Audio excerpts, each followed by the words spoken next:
Waalaikumsalam Ibu. Kepagian ya jadwalnya jam 8 ya.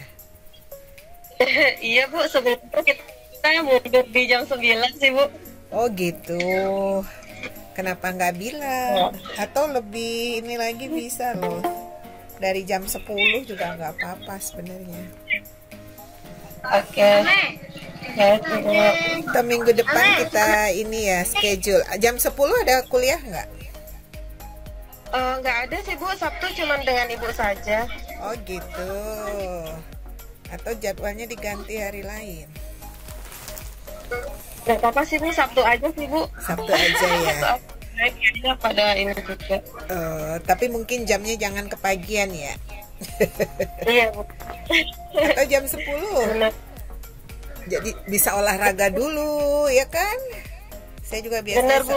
biasanya Lagi- Sabtu olahraga dulu. Jadi olahraga dulu dari jam 7 sampai jam 9 baru siap-siap untuk Iya. perkuliahan. Gimana Iya, nanti Bu. diobrolin dengan teman-teman ya.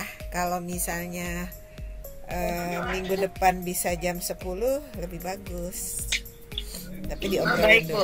diobrolin dulu, disepakati dulu dengan teman-teman. Jadwalnya dimundurin ke jam 10. Berarti kalau ada yang dari Papua ya. Sepertinya saya nggak asing dengan kelas ini.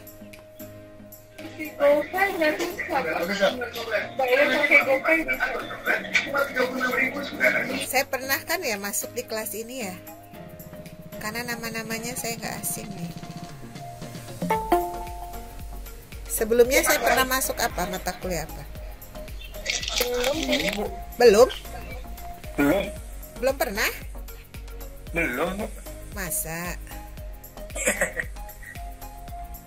Kalau Pak Hizkia Sabam gitu ya, Pak Muhammad Yaskur kayak yang pernah. Pak Mulyadi ini kan di Tapi sekarang udah beda, Bu. Sekarang ketua kelasnya Bu Silvi. Oh gitu, ya ya. Memang saat saya sekarang udah pensiun. Siapa? Oh Pak Muhammad Yaskur dulunya kan ketua kelas ya. Sekarang udah pensiun, Bu. Oh udah pensiun. Yang menggantiin Bu Silvi. Bu Silvia Lili. Silvia Lili. Oh iya Ibu Silvia Lili. Ibu Silvia Lili nih kayaknya lagi dengan Pak Jokowi. Bu Silvia.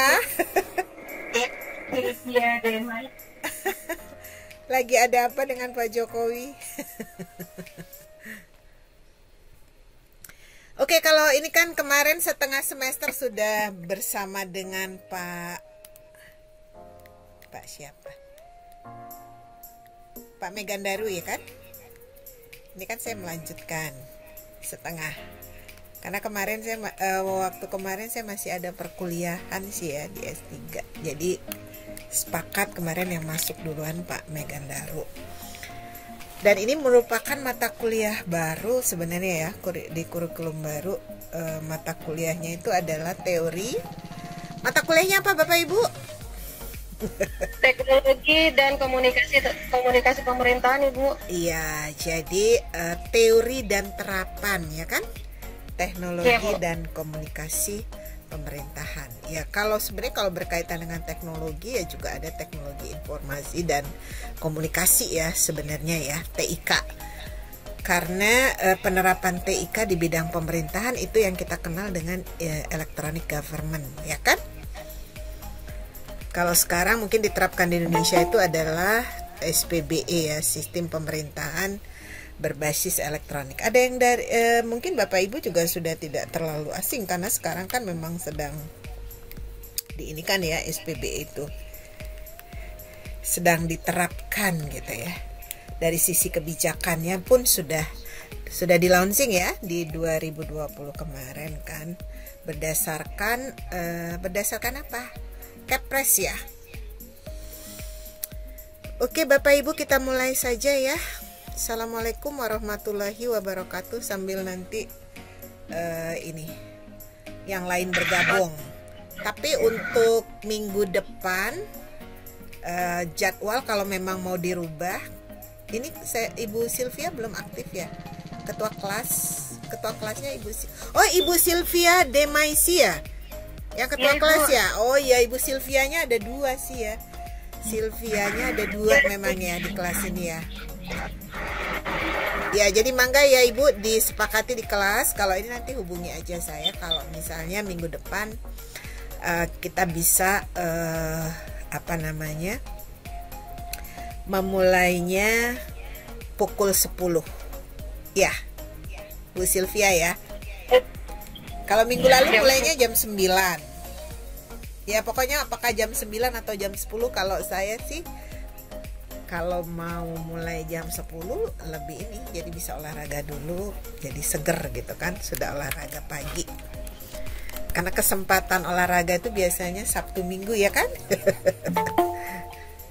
Benar Ibu. Kalau Ibu Sylvia di mana? Ini sebelumnya ini Pak Najamuddin juga saya udah ini. Kayak Pak Najamuddin ini yang dari Menpan RB ya? Pak Najmuddin Montang. Ya. Kita pernah masuk di kelas sebelumnya kan ya Pak ya? Pernah ketemu ya? Pernah ya, di semester pertama ya. Oh, di ini matrikulasi kalau nggak salah ya Bapak ya? Matrikulasi ya, di matrikulasi. Jadi saya ingat, nah kebetulan nih kalau ada yang dari Menpan RB bisa juga ikut membantu mendiskusikan bareng-bareng ya Pak, terkait dengan mata kuliah teori dan terapan teknologi ya. Sebenarnya teknologi informasi dan komunikasi pemerintahan, atau yang sebenarnya lebih kita kenal dengan electronic government ya. Begitu Bapak. Pak Najmuddin, selamat bergabung, selamat bertemu kembali Bapak. Kalau dengan Ibu Sylvia Demaisi baru ini ya kita ketemu ya Ibu ya. Iya Ibu. Mungkin sebelumnya atau ini gabungan kelas, gabungan lagi ya, dikocok ulang lagi kelasnya ya, karena yang saya kayak iya, karena waktu waktu matrikulasi ada beberapa yang saya hafal gitu ya, saya hafal sudah pernah bertemu sebelumnya. Oke Bapak Ibu, karena ini pertemuan setelah UTS, saya share screen dulu ya. Saya share screen.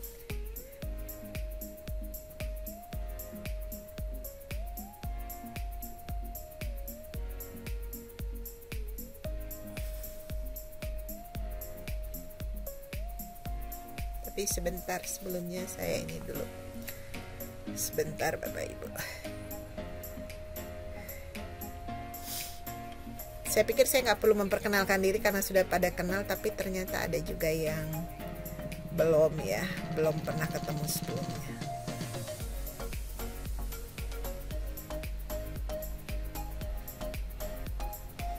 Sebentar ya, sambil menunggu juga yang, karena Ibu Sylvia satu kelasnya ada 36 ya. Benar Bu, 36 orang Ibu, tapi yang aktif 28 orang Ibu. Oh gitu. Jadi yang aktif hanya 28, walaupun sebenarnya ada 36 ya. Yang terdaftar gitu ya.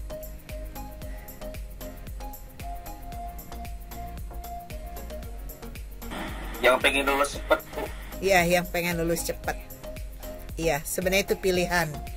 Kalau mau lulus cepat, ya pasti harus aktif.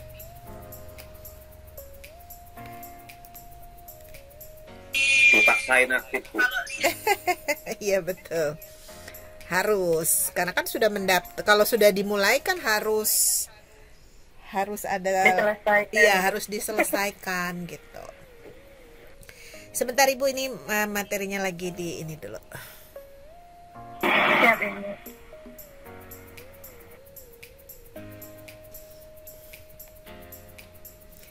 Sebenarnya karena ini sudah melalui tahapan UTS, saya juga mau memberikan ini ya, tugas untuk tugas kelompok. Karena biasanya harusnya kalau setelah UTS itu paparan dari ini. Karena secara teori sebenarnya kan sudah disampaikan sebelum UTS. Sebentar, ini salah ininya yang kelihatan keliru. Bentar ya. Kadang-kadang ini jaringan kebetulan beberapa ini agak sering terganggu. Mungkin karena hujan-hujan terus.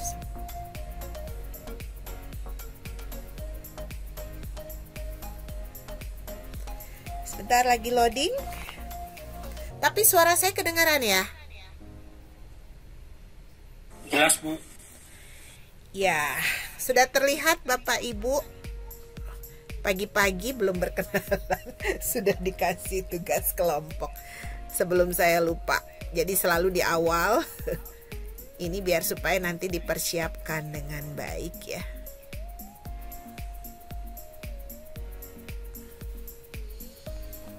Lagi loading ininya.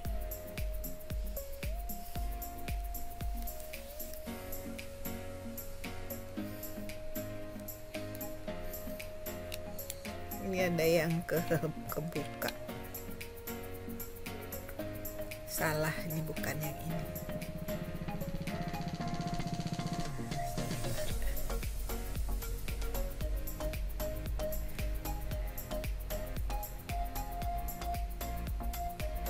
Sebentar ya. Nah, ini yang mau di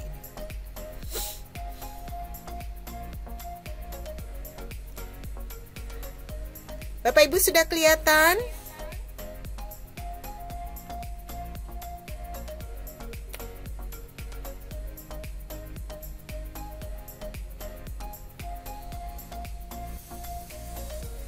Sudah kelihatan Bapak Ibu? Sudah Ibu, sudah jelas Ibu. Oke, ini terkait dengan tugas kelompok ya. Nah, yang nanti akan dipaparkan 2 minggu terakhir di perkuliahan, tapi ini kan harus dipersiapkan dari sekarang. Jadi tugas kelompok untuk mata kuliah teori dan terapan teknologi dan komunikasi pemerintahan. Tapi sebenarnya walaupun ini teknologi dan komunikasi, tentu di dalamnya ada informasi ya. Sebenarnya saya juga nggak tahu kenapa kok informasinya ketinggalan gitu ya. Jadi ini teori terkait dengan penerapan TIK lah ya di pemerintahan ya. Atau sebenarnya kalau ini lebih kita kenal dengan e-government.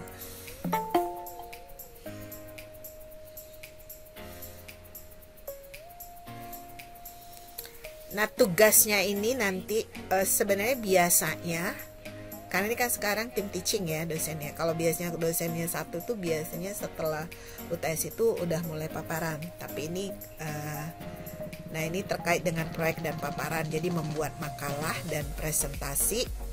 Kemudian presentasinya adalah presentasi itu kan sebagai alat komunikasi ya, media penyampaian tugas kelompok. Nah, ini sebagai instruksinya.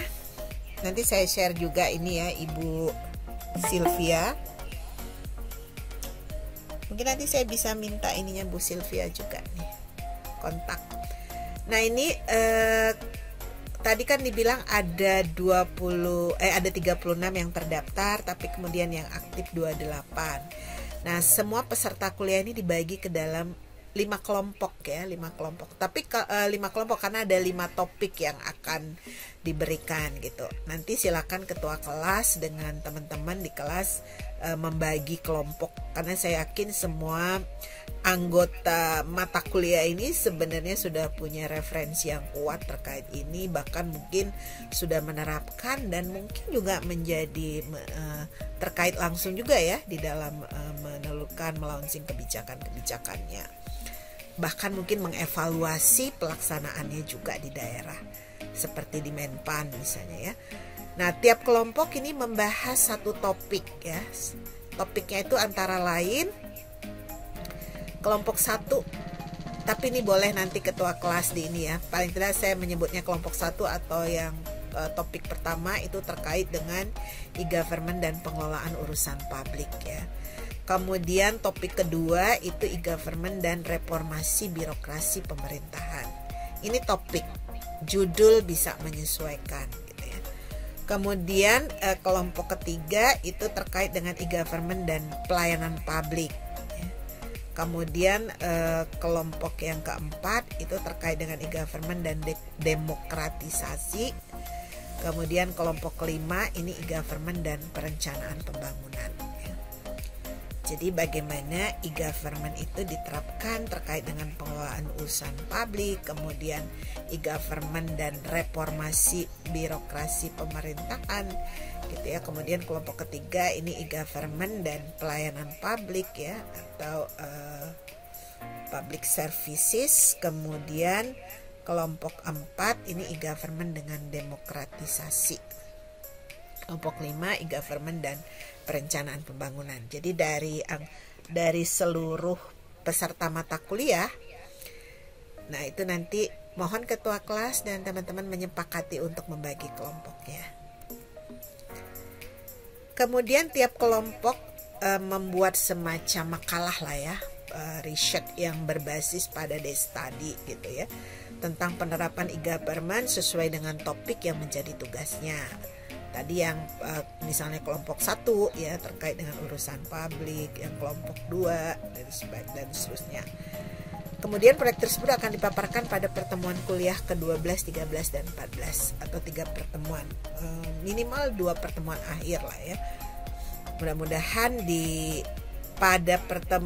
akhir minggu pertemuan 11 itu sudah dikumpulkan tugasnya, atau maksimal di minggu ke-12 ya. Nah, substansi proyek memuat gambaran penerapan e-government sesuai topik tugas, bisa di lingkup pemerintahan ya, mulai dari daerah sampai dengan nasional, atau mungkin kalau mau dikomparasi dengan penerapan di negara lain, nah itu juga boleh. Kemudian hasil proyek riset yang case study tadi ya, itu dipaparkan dalam bentuk tampilan. Nah, bisa dalam bentuk visual ya, tampilan visual misalnya berupa gambar, slideshow dalam format PowerPoint gitu ya, atau film sederhana berdurasi yang tidak terlalu panjang misalnya ya. Atau kemudian substansi yang dipaparkan itu meliputi latar belakang memilih kasus tersebut gitu ya. Nah, mungkin kan cukup luas ya kalau kita kaitkan dengan urusan publik misalnya, tapi bisa kita mengambil pada kasus tertentu gitu. Kemudian uraian kasus secara rinci, misalnya uraian tentang implementasi SPBE misalnya ya, sistem pemerintahan berbasis elektronik pada bidang tertentu, sesuai dengan tadi tema-temanya. Kemudian uraian poin pembelajaran ya, semacam best practice-nya ya, analisis, kesimpulan dan rekomendasinya. Sampai di sini ada yang ditanyakan Bapak Ibu terkait dengan tugas? Ini sengaja saya sampaikan di awal, walaupun ini bukan awal perkuliahan ya, di awal pertemuan kita, karena biar Bapak Ibu punya waktu yang cukup ya untuk mempersiapkan. Dan ini adalah tugasnya kelompok, jadi dilakukan bisa sharing ya, bisa bersinergi dengan teman-teman lain yang menjadi anggota kelompok.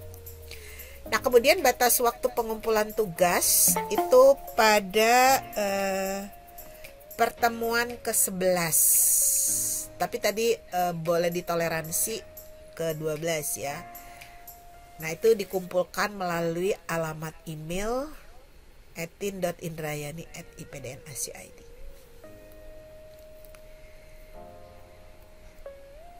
Kemudian, nah ini yang menjadi komponen penilaian dari tugas.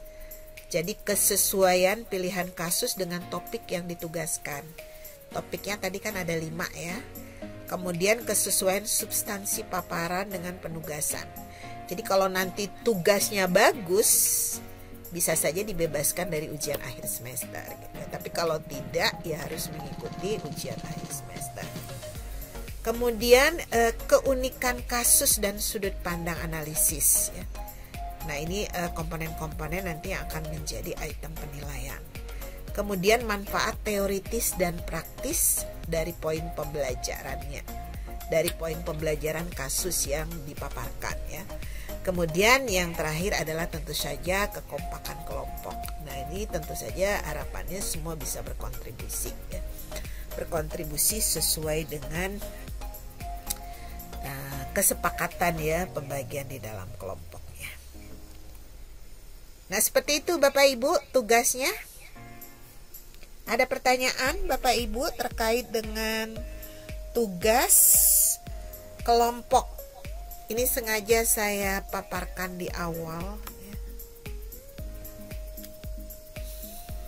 Halo.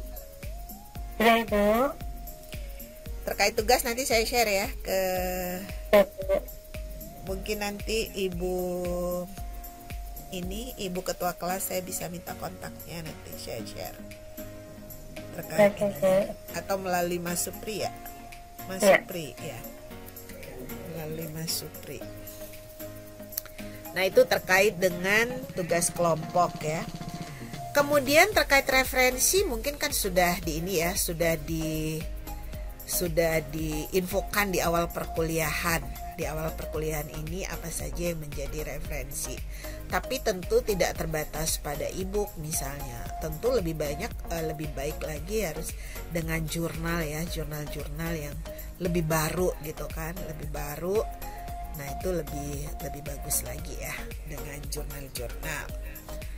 Kemudian kalau referensi yang terkait dengan, nah ini saya juga bisa sharing ya. Ini saya juga sebenarnya ada menulis buku juga ya terkait dengan e-government ini, konsep dan aplikasi. Yang mana ya ininya sebentar. Ini ada di Mendeley saya sebentar. Nah, ini Mendeley. Kelihatan ya Mendeley? Kelihatan, Bu.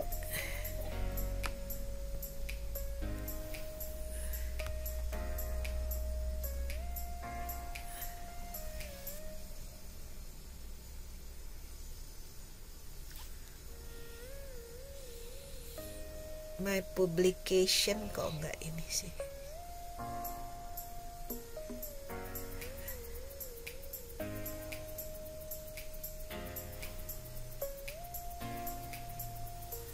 Nah, ini e-government, konsep implementasi dan perkembangan Indonesia.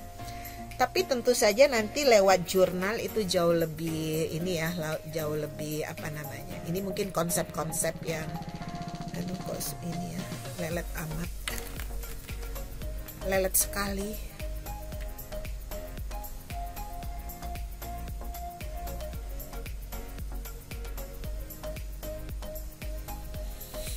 Tadi udah saya download sih. Nah, ini e-government, konsep dan implementasinya di Indonesia. Tapi sebenarnya kalau terkait dengan implementasi, Bapak dan Ibu pasti sudah lebih ini karena juga menjadi pelaku ya, yang banyak kan ini di apa namanya di institusi yang nggak tahu ini kok agak lelet banget ya. Emang dari kemarin agak bermasalah ini IndiHome saya ini, baru bener lagi.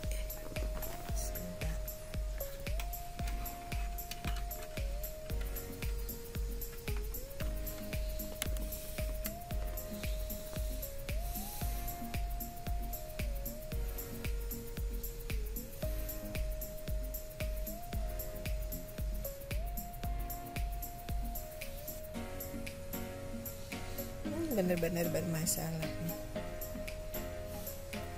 Agak lama sebentar.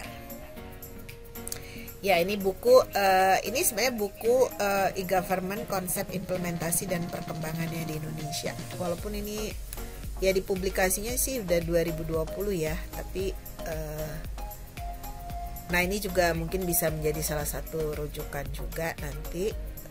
Kemudian ada banyak ya buku-buku e-government ini, buku dan jurnal tentunya ya, buku-buku dan jurnal. Nah, apalagi kemudian yang terkait dengan SPBE. Nah, ini lagi tentu lebih book of e-government.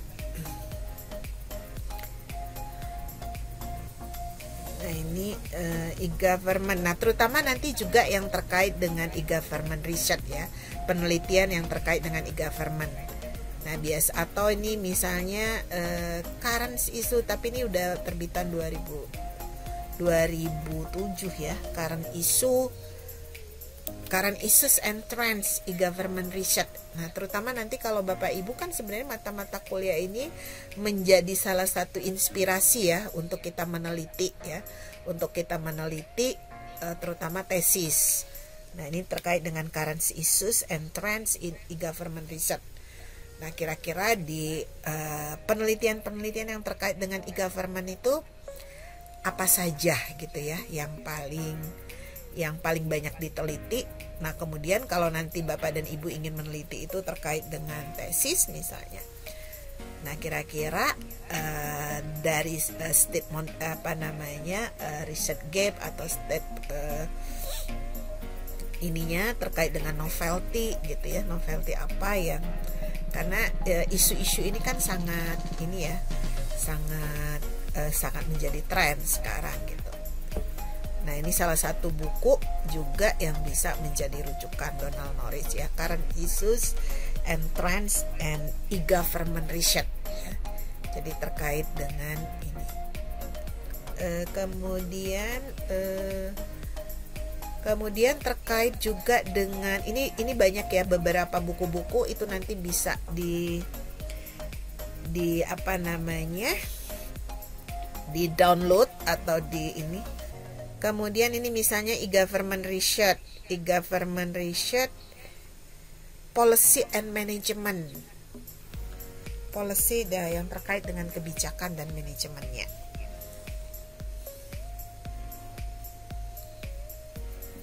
Ini sedang synchronize.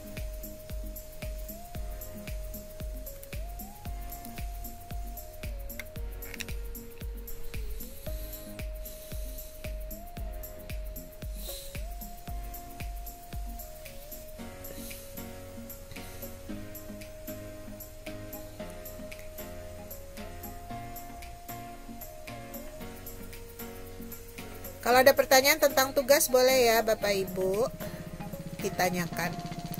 Saya belum ini kalau dengan Pak Megandaru kemarin ada nge-share soal ini enggak? Ada nge-share mengenai Google Classroom? Tidak ada Ibu, cuman ke UTS aja langsung ke akademik. Oh, Google Classroom nggak ada ya? Oke, nanti saya mungkin minggu depan ya saya ini share untuk Google Classroom-nya, sekaligus juga nanti untuk selain ini juga nanti bisa dikumpul juga lewat ini deh, lewat Google Classroom ya. Nanti materi-materi juga bisa saya share di situ selain. Nah, ini juga terkait dengan e-government research policy and management. Nah, ini juga bisa menjadi panduan ya. Sebenarnya riset di bidang e-government itu terutama yang terkait dengan kebijakan dan manajemennya, pengelolaannya, tata kelolanya itu seperti apa. Kemudian juga terkait dengan jurnal, jadi banyak ya. Nanti bisa saya sharing di Google Classroom, tapi mungkin minggu depan ya ininya. Nah, kemudian saya langsung masuk ke materi kita untuk pagi ini ya. Nah, itu tadi terkait beberapa referensi. Jadi Bapak Ibu nanti bisa juga mencari di Publish or Perish gitu ya, di Publish or Perish gitu ya. Kemudian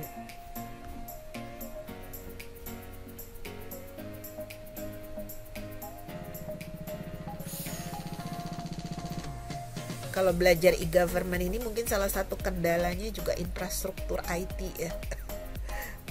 Ada Bapak Ibu yang punya pengalaman sebenarnya infrastruktur IT yang sudah sangat siap di daerah itu, atau kalau di pusat sih mungkin lebih ini ya, lebih baik ya, karena memang banyak provider yang ini. Tapi kalau misalnya di daerah terutama atau sampai ke desa, tapi sekarang desa pun sudah cukup kreatif ya, mereka menginikan juga infrastruktur IT, terutama biar supaya e-government itu bisa berjalan gitu ya.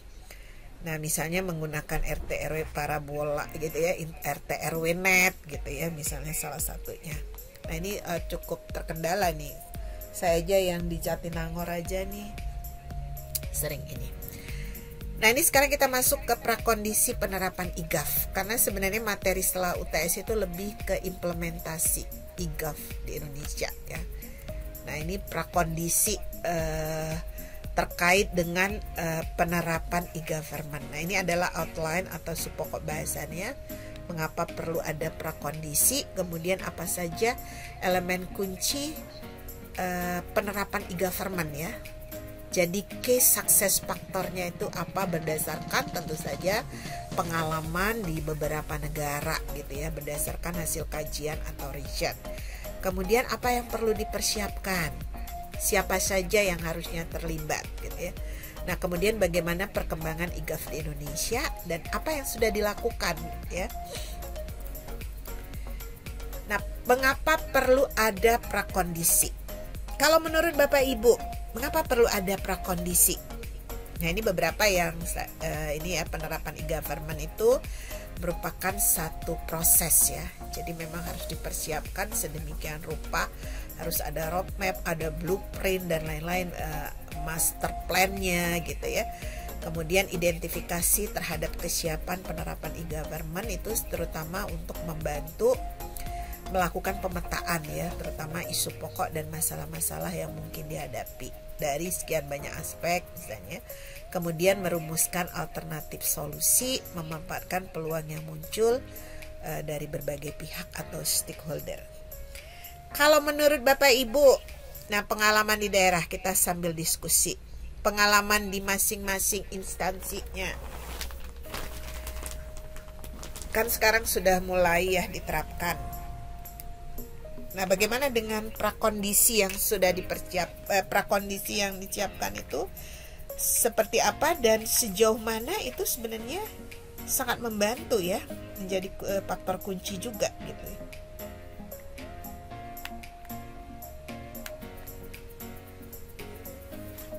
Halo Bapak Ibu, masih di tempatnya? Masih Bu. Ya. Mangga Bapak Ibu, coba. Ini terkait dengan perlunya faktor prakondisi ya untuk penerapan e-government. Mangga Bapak Ibu, saya hentikan dulu presentasi. Kita diskusi dulu.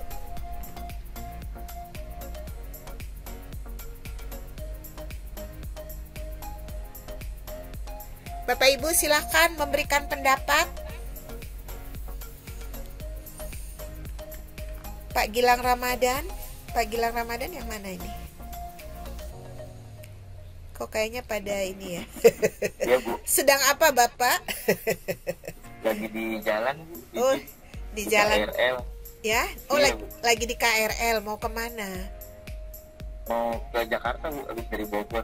Oh gitu. Iya. Tapi Izin Bu, sambil mendengarkan. oh gitu. Ya kalau gitu. Ini KRL-nya dari Bogor ya? Sekarang KRL-nya masih ini enggak, gimana selama pandemi? Sekarang kan udah sebenarnya sudah tidak pandemi ya, bahkan di beberapa negara kan sudah endemi. Pengetatan prokesnya gimana, sudah agak ini ya? Enggak juga sih. Masih tetap ketat ya? Ya kalau gitu sudah rame ya. Nggak apa-apa, tetap menerapkan prokes, semoga lancar di perjalanan. Iya Bu. Oke. Yang tidak sedang di dalam perjalanan, tadi ada Pak ini loh, Pak Najmudin, mana nih Pak Mointang? Sedang apa Bapak? Pak Muhammad Yaskur. Siap Bu. Oke, kita sambil berdiskusi Bapak. Kalau Pak Muhammad Yaskur di mana? Institusinya?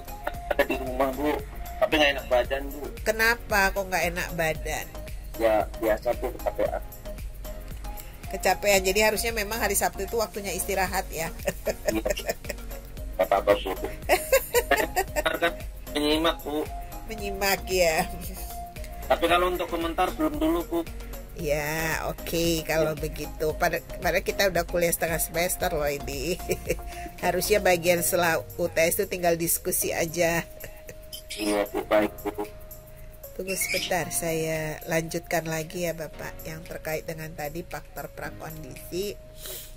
Nah kemudian apa faktor kunci? Karena prakondisi ini penting ya. Tadi ya, untuk membantu melakukan pemetaan isu pokok, masalah yang mungkin dihadapi. Saya yakin nih banyak sekali persoalan-persoalan yang mungkin tiap institusi, tiap daerah gitu, baik di pusat maupun daerah itu punya permasalahan sendiri-sendiri. Kemudian bagaimana merumuskan alternatif solusi, memanfaatkan peluang. Nah, kemudian apa saja elemen kunci penerapan dari e-government? Nah, elemen kunci kalau berdasarkan kajian dan riset dari Harvard JFK School Kennedy ini ya, of Government tahun 2003 ya, untuk menerapkan konsep digitalisasi pada sektor publik ya, itu ada 3 elemen sukses yang harus dimiliki dan diperhatikan. Jadi masing-masing elemen ini sebenarnya saling terkait ya satu sama lain. Jadi ada nexusnya ya, keterkaitan ini, support, capacity, and value. Nah, dari sisi support atau dukungan, ini keingin dari berbagai kalangan pengambil kebijakan untuk benar-benar menerapkan e-government.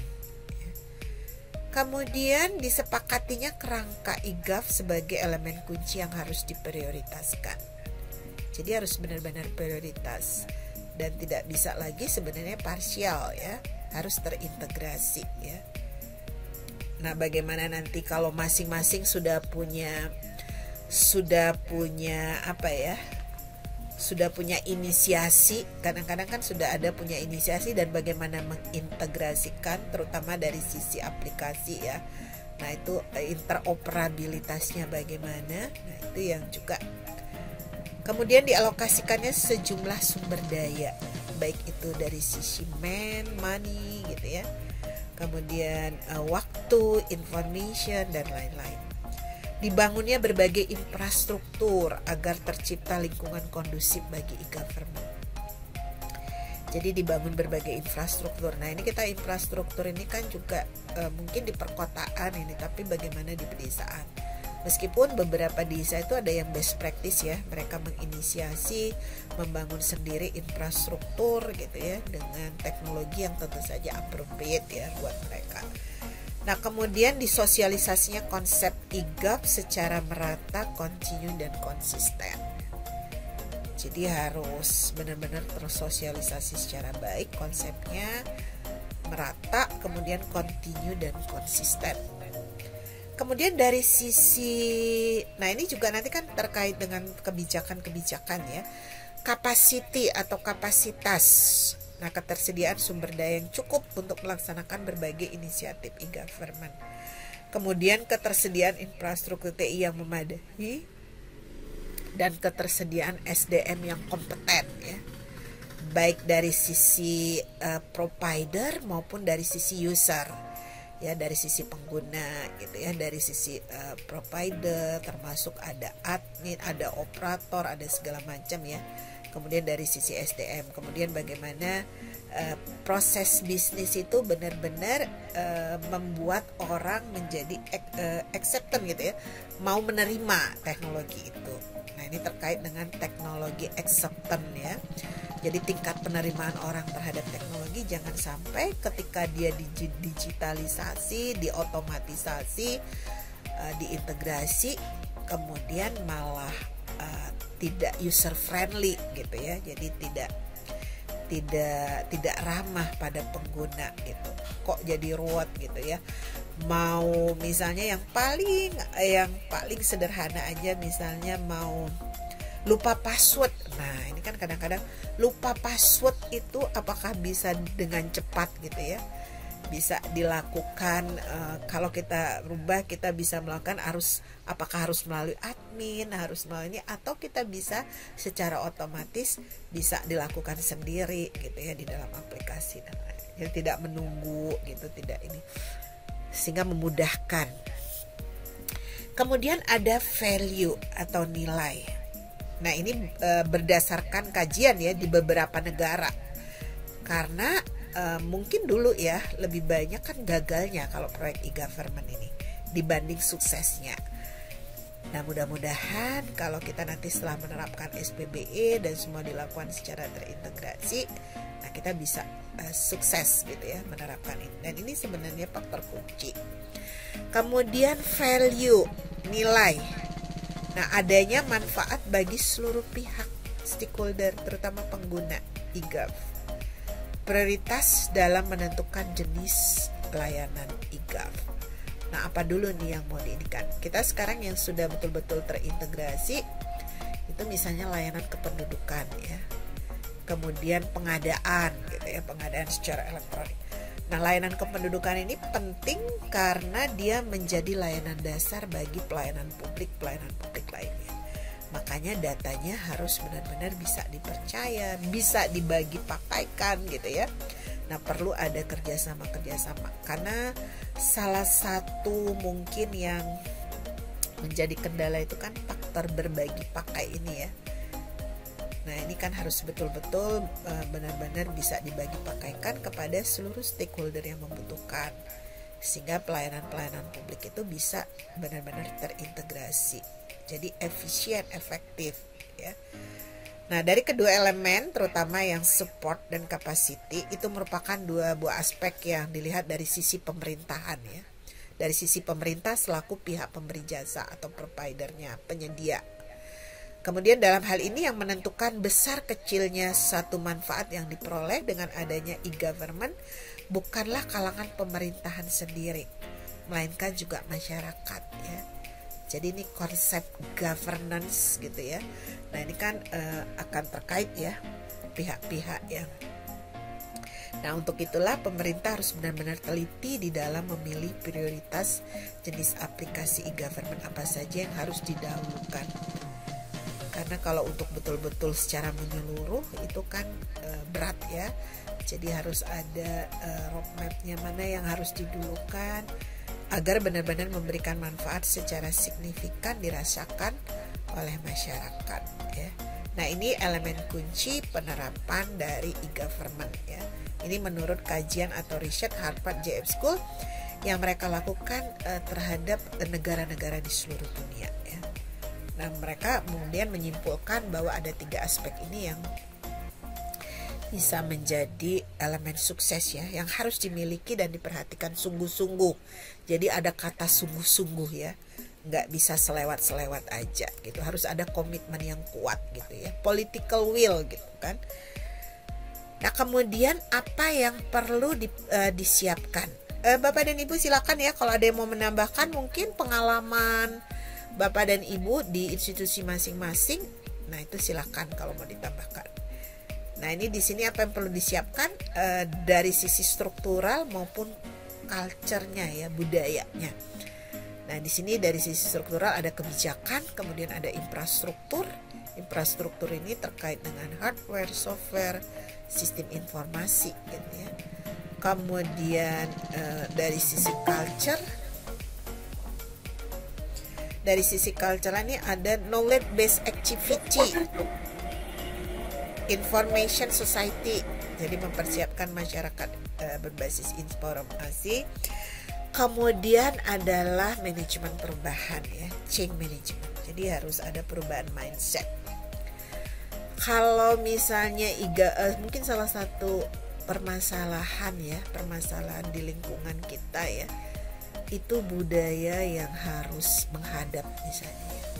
Kalau kepemimpinan itu harus menghadap misalnya, harus menghadap dulu gitu. Nah, itu kan sebenarnya salah satu budaya yang tidak support ya, sebenarnya tidak support. Kalau misalnya harus menghadap, iya kalau pimpinan selalu ada di tempat. Nah, kalau misalnya tidak ada, nah kenapa tidak menggunakan media misalnya ya electronic government, bagaimana kita berjejaring, berkomunikasi di dalam ini. Saya kira itu. Jadi kalau masih ada budaya-budaya yang mengharuskan seperti itu, nah itu bisa menjadi salah satu kendala ya penerapan dari e-government. Setuju atau tidak Bapak Ibu? Itu maksudnya saya yang sederhana aja sih. Ya itu terkait. Setuju Bu. Oke. Jadi apakah itu masih terjadi? Masih ya. Kebetulan pernah Bu, ada kayak gitu Bu. Oh iya, bagaimana Bapak? Coba barangkali bisa sharing, bisa diceritakan. Jadi dulu ini sih sebenarnya di kantor yang lama ya Bu. Jadi dulu dari pihak perbankan pernah Bu ngusulin dari ke tempat saya, ke tempat kami itu untuk sistem perbankan yang lebih teknologi gitu loh Bu, lebih lebih canggih lah, dengan sistemnya namanya sistem CMS Bu. Nah berarti kan kalau ketika sistem CMS itu ini paperless Bu, jadi udah nggak banyak kertas yang dipergunakan kan. Nah tapi atasan saya pada saat itu adalah mereka yang masih paper banget Bu, kertas banget. Mereka khawatir masalah pertanggungjawabannya seperti apa, ininya seperti apa, pengawasannya seperti apa. Jadi kekhawatiran yang menurut saya itu bisa diatasi, mereka masih khawatir gitu Bu. Jadi pertentangan aja sih Bu, dari yang kita yang beberapa anak muda pengennya lebih simpel, tapi yang dari atas pengennya masih, kalau menurut kami masih terkesan ribet gitu Bu. Iya, nah jadi banyak kulturnya sebenarnya. Ya lebih. Kulturnya yang ini yang apa yang tabrakan gitu. Iya. Tidak support ya. Jadi dari sisi budaya. Iya betul. Budaya dan mindsetnya yang masih belum. Itu diperbankan. Bukannya diperbankan itu jauh lebih. Bukan di perbankan Bu. Jadi kantor saya lagi dari pihak perbankan mengusulkan untuk sistem pembayaran payroll atau apa tuh lebih simpel gitu. Nah, cuman dari tempat kami ketakutan gitu Bu. Iya, padahal kan kalau dikaitkan juga dengan misalnya cyber law ya, undang-undang terkait dengan itu ya, mengenai keamanan dan lain-lain kan juga sudah mendukung ya, ada undang-undang ITE, ada undang-undang yang terkait dengan itu. Sebenarnya kekhawatiran itu tidak perlu ya, tidak perlu. Jadi harus sama-sama menginikan. Ya, kadang-kadang seperti itu. Jadi masih konsep-konsep yang harus, termasuk juga tanda tangan elektronik, ya kan? Tanda tangan elektronik itu kan sebenarnya secara ini sudah dimungkinkan gitu ya. Nah, tapi kan kita juga masih belum banyak yang mau menggunakan itu. Nah, itu kan salah satu untuk mempermudah. Tapi kalau misalnya di layanan kependudukan itu sudah menggunakan tanda tangan elektronik. Jadi kita bisa ngeprint sendiri misalnya ya. Jadi kalau misalnya pelayanan itu dilakukan online, nah itu juga sudah bisa dikirim, kita bisa print sendiri karena juga tanda tangannya sudah tanda tangan elektronik gitu ya. Sudah ini. Ya, jadi sebenarnya kultur ya, salah satu kultur yang sebenarnya masih itu karena terkait dengan change management ya, perubahan mindset tadi, kekhawatiran masih ada tembok-tembok yang membatasi gitu ya untuk paperless atau less paper lah minimal gitu ya. Paling tidak kertas itu sudah mulai dikurangi karena kertas ini sebenarnya menjadi anggaran yang cukup besar ya. Cukup besar, tapi memang kadang-kadang lebih luas ya untuk digunakan, terutama kalau dia barang habis pakai gitu kan. Lebih kadang-kadang memang itu menjadi ini ya, solusi untuk misalnya aktivitas-aktivitas yang tidak tercover. Tapi mungkin sekarang udah beda ya kalau ini. Ya, terima kasih tadi Pak Gali ya. Iya Bu. Ya, itu tadi pengalaman Pak Gali ya terkait dengan. Nah, bagaimana sebenarnya kita meyakinkan, nah terutama meyakinkan pimpinan, meyakinkan orang-orang yang masih belum mau gitu ya, belum mau untuk memanfaatkan itu secara lebih ini lagi. Nah, ini kan sekarang di lingkungan PNS kan banyak anak-anak muda yang berasal dari generasi Y dan generasi Z ya. Nah, tentu ini adalah angin segar sebenarnya dan merupakan tuntutan ya, merupakan juga kebutuhan, tuntutan masyarakat, dan itu menjadi satu ini yang harus diinisiasi dengan cepat gitu ya oleh pemerintah. Apalagi sekarang sebenarnya SDM-nya sebagian besar sudah sangat memungkinkan untuk itu. Jangan sampai nanti anak-anak muda yang sudah di-hire dengan ini mereka menjadi frustasi gitu ya, karena tidak sebagaimana yang diharapkan, kondisinya itu belum support. Kemudian siapa saja yang terlibat? Ya tentu ini terkait dengan model-model helix juga ya, ada pentahelix, quadruple helix, triple helix gitu ya. Nah, jadi e-government ini ada pemerintah, ada pelaku usaha, misalnya ada masyarakat, bahkan juga dunia internasional gitu ya. Nah, ini juga terkait misalnya dengan easy doing business gitu kan. Easy doing business ini kan mensyaratkan banget ya penerapan e-government, dan kita juga berharap reformasi birokrasi itu bisa lebih sukses gitu ya, sehingga visi world class government itu betul-betul bisa dicapai. Nah, dalam bayangan saya misalnya kalau world class government itu pelayanannya juga sudah seamless gitu ya. Jadi kita tidak tahu lagi siapa yang melayani kita, yang penting kita bisa mengakses layanan dengan mudah, dengan cepat. Jadi better, cheaper, and faster gitu ya. Jadi cepat, murah gitu ya, lebih baik. Harapannya kan seperti itu ya. Nah, kemudian terkait dengan government to citizen gitu ya, layanan atau relasi itu kan ada government to citizen, government to business, government to employee gitu ya. Government to citizen sebenarnya kewajiban pemerintah di dalam melakukan pelayanan kepada masyarakat atau warga negaranya itu jadi life event ya, sepanjang hidup gitu kan, sepanjang hidup, mulai dia lahir sampai dia pensiun dan death, mati, itu dilayani ya oleh pemerintah. Jadi yang terkait dengan birth, misalnya ada birth certificate. Birth certificate itu akte ya, misalnya akte kelahiran. Yang terkait dengan adoption misalnya, kemudian paternity recognition, name change gitu ya, kalau ada perubahan nama gimana.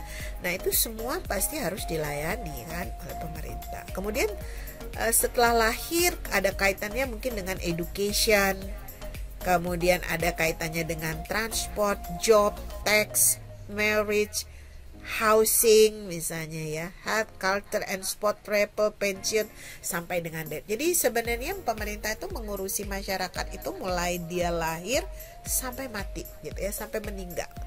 Itu di pemerintah itu perlu terlibat ya, perlu ya hadir ya untuk masyarakatnya gitu ya, mulai dari macam-macam jenis layanan yang bisa diinikan gitu ya, yang diberikan gitu ya.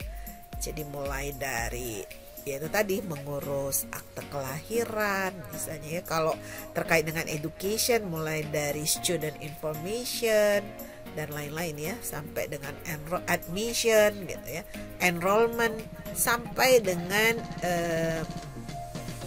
ya studi abroad misalnya, melanjutkan studi dan lain-lain.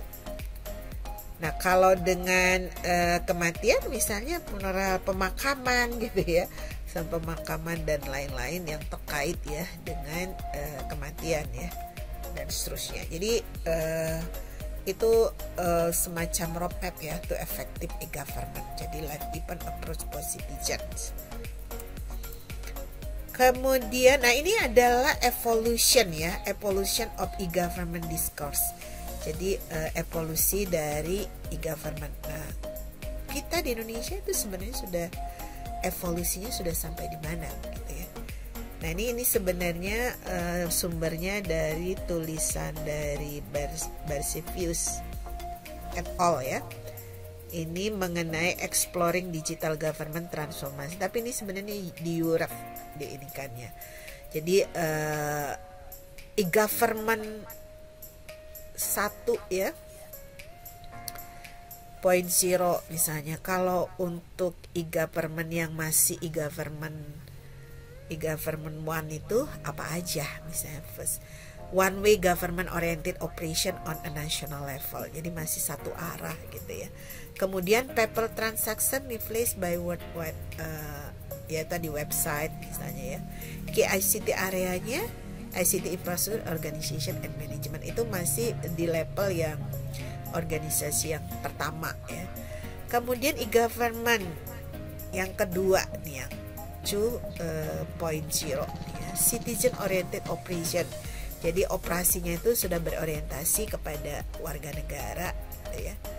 Kemudian 2-way advanced e-government on national and local level. Nah, baik itu di pemerintah pusat maupun di pemerintah daerah. Open to and collaborative governance. Nah, itu sudah ada gitu ya, open to and collaborative governance. Kemudian Web 2. Nah, ini webnya. Nah, ini teknologinya atau webnya juga udah, dan dia open source computing power. Kemudian people and data ya, key ICT areanya. Nah, ini sebenarnya kalau di Europe ya, di Europe itu di di akhir 2000-an ya, tahun 2000-an sampai di awal 2010. Nah, itu sudah masuk di e-government itu. Kemudian kalau yang e-government 3 apa kriterianya? Nah, itu sudah digital government ya. Nah, itu dimulai sejak pertengahan 2010 sebenarnya. Jadi e-government 3 ini. Nah, ini individual oriented operation. Jadi dilayaninya itu sudah berbasis individual. Nah, aplikasi-aplikasinya itu sudah ada di tangan kita biasanya ya. Sudah mobile application gitu ya.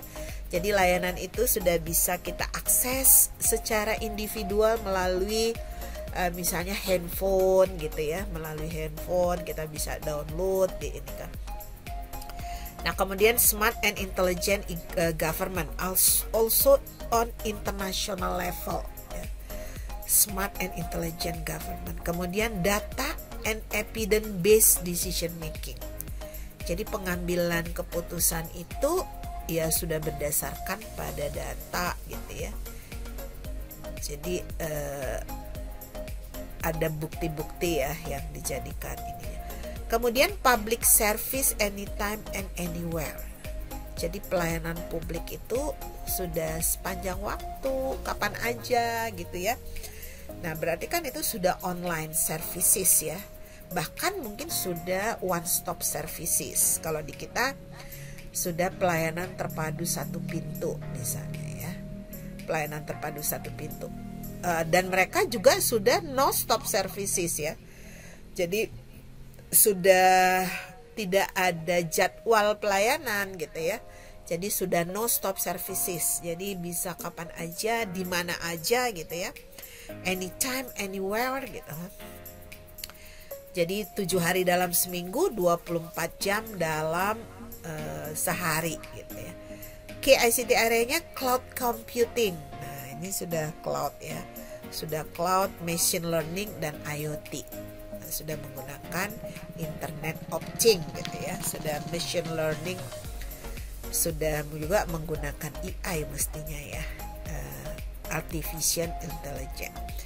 Kemudian kalau e-government 4.0 nih, nah dia sudah smart, ubiquitous infrastructure, public services, user driven government, personalized.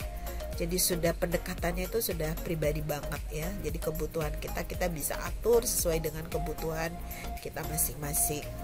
Personalized dan easy access to real time public service interaction. Kemudian key ICT areanya cognitive system dan advanced analytic. Nah, itu sudah lead di akhir sebenarnya di akhir 2010 itu sudah di ini ya, sudah diinisiasi gitu. Nah, sekarang bagaimana dengan di kita di Indonesia ya? Nanti sebenarnya Bapak Ibu bisa bercerita ketika juga sambil mengerjakan tugas. Nah, bagaimana perkembangan e-gov di Indonesia? Indonesia Roadmap to E-Government. Nah, ini kita lihat ada beberapa fase-fase ya. Ada mulai near term, medium term, sampai dengan long term. Nah, long term ini tentu beyond ya, ke depan. Nah, ini mulai dari 2003 kan sebenarnya ketika kita ada impres ya tentang e-government, diluncurkan ketika masa pemerintahan Ibu Megawati. Nah, ini fase pertama itu adalah preparation ya. Jadi persiapan. Nah, itu terkait dengan education, awareness building, kemudian rasional, government of Indonesia, e-legislation atau cyber law. Karena cyber law ini penting ya. Kalau tidak ada aturan yang ini kan orang menjadi ragu ya. Misalnya apakah bisa pembayaran menggunakan pembayarannya itu bisa menggunakan e-money gitu ya, bisa ditransfer, tidak lagi membayar ini Kemudian apakah misalnya juga tanda tangannya sudah boleh menggunakan digital. Nah itu kan harus ada aturan-aturan yang memang support dan melindungi gitu ya, memproteksi itu. Kemudian fase kedua adalah present ya, kehadiran. Nah ini terkait dengan readiness assessment atau diagnostik. Jadi kesiapan di dalam penilaian gitu ya, assessmentnya itu seperti apa. Kemudian task force, stakeholder support. Nah website development. Kemudian fase ketiga action. Jadi sudah ada pilot project itu ya, service offering selection, ICT infrastructure development, kemudian define standar-standarnya juga harus sudah mulai diinikan. Karena nanti terutama ketika mau mengintegrasikan ya, kalau misalnya platformnya masih berbeda itu apakah dimungkinkan misalnya ada integrasi layanan. Seperti apa interoperabilitasnya, teknologi interoperabilitas yang digunakan misalnya. Karena kadang-kadang masing-masing kan punya inisiasi. Nah ketika mau diintegrasikan ini bisa menjadi bermasalah. Apalagi sekarang kita udah ada kebijakan kaitannya dengan pembangunan ya, kebijakan satu data, kemudian kebijakan satu peta. Nah kebijakan satu peta ini kan disupport oleh BIG, Badan Informasi Geospasial. Nah kadang-kadang ketika kita mau mengintegrasikan antara data di peta kemudian data ini aja nggak sinkron gitu ya. Kadang-kadang nama daerah, ada nama daerah itu yang dijadikan satu kata, ada yang kemudian dua kata. Nah ini kan ketika mau diintegrasikan misalnya ya, data-data ini dengan data-data yang berbasis spasial. Nah ini kan seringkali ada kesulitan karena tidak standar ya. Nah standarisasi ini menjadi penting terutama untuk integrasi, apalagi kemudian ada kebijakan kayak satu peta, berarti kan kita tidak perlu membuat peta sendiri. Peta yang kita gunakan adalah peta yang sudah disiapkan yang sudah ditunjuk oleh pemerintah untuk memiliki kewenangan itu. Nah kadang-kadang agak kesulitan nih ketika data yang di peta dengan yang di ini tidak sinkron. Ketika mau mengintegrasikan data, nah ini agak ada permasalahan. Hal-hal kecil kadangnya, tapi nah itu perlu menjadi perhatian tadi, makanya harus dilaksanakan secara sungguh-sungguh. Nah bagaimana perkembangan IGAF di Indonesia? Ini sebenarnya perkembangan IGAF Indonesia dikaitkan dengan negara-negara lain. Ini sebenarnya sumbernya dari Kominfo, sudah tahu di bawah 2010 ya. Nah bagaimana sekarang? Nah apa yang sudah dilakukan di Indonesia misalnya? Nah kondisi saat ini dikaitkan dengan kebijakan. Nah pertama kan inisiasi e-government itu mulai dari Impres nomor 3 ya tahun 2003 tentang kebijakan dan strategi nasional pengembangan e-government. Ini mulai dari ada Undang-Undang 14 tahun 2008 ya, kemudian dilengkapi keterbukaan informasi publik ya, sistem informasi dan dokumentasi. Kemudian ada Undang-Undang 25 tahun 2009 tentang pelayanan publik. Nah, sistem informasi pelayanan publik. Di sini sebenarnya di undang-undang ini sudah diinikan mengenai pelayanan terpadu satu pintu ya. Kemudian Undang-Undang 43 tahun 2009 tentang kearsiban. Nah, sistem informasi kearsiban berbasis elektronik misalnya ya. Kemudian Undang-Undang 23 tahun 2014 tentang pemerintah daerah, sistem pembangunan daerah. Nah, di situ sistem informasi sistem informasi perencanaan pembangunan, sistem informasi keuangan, karena ini kan ada integrasi ya perencanaan dan penganggaran. Nah, itu sudah harus berbasis sudah ada sistem sudah berbasis sistem informasi. Jadi harus dibangun database-nya, kemudian harus bisa dibagi pakaikan untuk stakeholder dan lain-lain. Jadi pembangunan ya tadinya nih sistem pembangunan SPB itu masih bersifat sektoral ya. Jadi masing-masing undang-undang itu mengatur gitu ya. Kemudian kondisi saat ini ya pembangunan SPBE, nah itu kan masih terjadi pemborosan anggaran akibat terbangunnya silo-silo sistem yang tidak terintegrasi karena masing-masing menginisiasi ya sesuai dengan kebutuhannya baik setiap kementerian, lembaga atau daerah membangun aplikasi pemerintahan sendiri-sendiri. Yang sudah terintegrasi itu kan data kependudukan ya, data kependudukan, dan itu sudah dimanfaatkan untuk pelayanan publik lainnya yang menggunakan single identity number atau NIK ya, nomor induk kependudukan. Sementara masyarakat menuntut pelayanan publik yang transparan, cepat, dan efektif.